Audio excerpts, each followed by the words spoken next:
Alors imaginez un instant, et si un visage c'était bien plus qu'un simple visage, si c'était en fait une histoire qui ne demande qu'à être lue? C'est justement ce qu'on va explorer aujourd'hui à travers une pratique vraiment ancienne. Eh bien, selon la pratique du Mianxiang, c'est tout à fait le cas.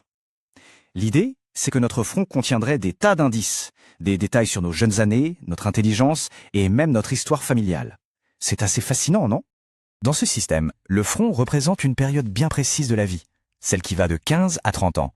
Mais attention, l'influence de ces années-là, eh bien, elle se ferait sentir tout au long de notre parcours.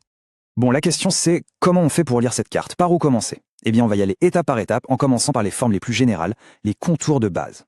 Alors, premier point, la hauteur. Un front haut, par exemple, serait associé à un esprit vif, analytique, curieux, quelqu'un qui sait saisir les opportunités. À l'opposé, un front plus bas, disons moins de 3 doigts de haut, indiquerait une nature un peu plus têtue et peut-être moins prompte à prendre des décisions rapides.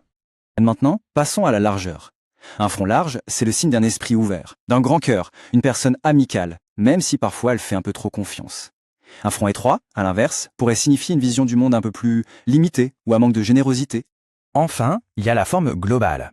Un front arrondi, par exemple, suggère une personnalité douce, arrangeante, facile à vivre, alors qu'un front carré, lui, c'est la marque d'un esprit fort, d'une personne déterminée qui ne se laisse pas facilement influencer.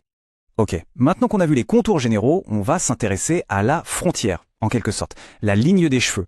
Et on va voir que ça ajoute pas mal de détails à l'histoire. Prenons la ligne de cheveux en forme de M. Vous voyez, elle dégage les côtés du front. Cette zone, on l'appelle la maison du voyage. L'interprétation, c'est que le succès se trouve souvent loin de son lieu de naissance. C'est aussi le signe d'une grande capacité d'adaptation. Ensuite, on a la ligne en forme de V, avec cette pointe bien distincte au milieu. Ça indiquerait une indépendance très précoce, le signe de quelqu'un qui a quitté la maison assez jeune, que ce soit pour les études ou pour le travail. Et là, c'est super intéressant parce que ça montre une vraie différence culturelle. En Occident, on appelle ça le pic de la veuve, ce qui n'est pas très positif.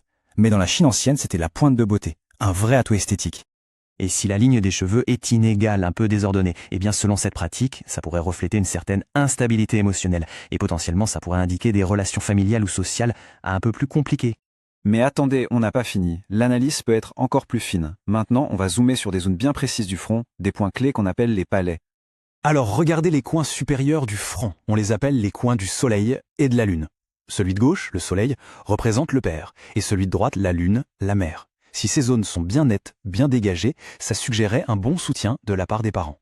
En plein milieu du front, on trouve la maison de l'entreprise. Comme son nom l'indique, cette zone est liée à l'ambition, à l'autorité, à la réussite professionnelle. Une zone bien pleine, bien lisse, c'est considéré comme un très bon signe pour sa carrière. Et on arrive maintenant à un point absolument essentiel, le yin-tang, ou la maison du soi. C'est cette petite zone juste entre les sourcils. Elle est vue comme un point de bascule après 30 ans. Et c'est elle qui déterminerait la chance générale qu'on aura dans la vie. C'est dire son importance. Bon, après avoir vu tout ça, on peut se poser une question, non? Si le visage est une carte, est-ce que ça veut dire que notre destin est déjà écrit? Ça nous amène à réfléchir à notre capacité à changer les choses. Et c'est là que ça devient vraiment intéressant. Apparemment, certaines personnes ne se contentent pas de lire leur visage.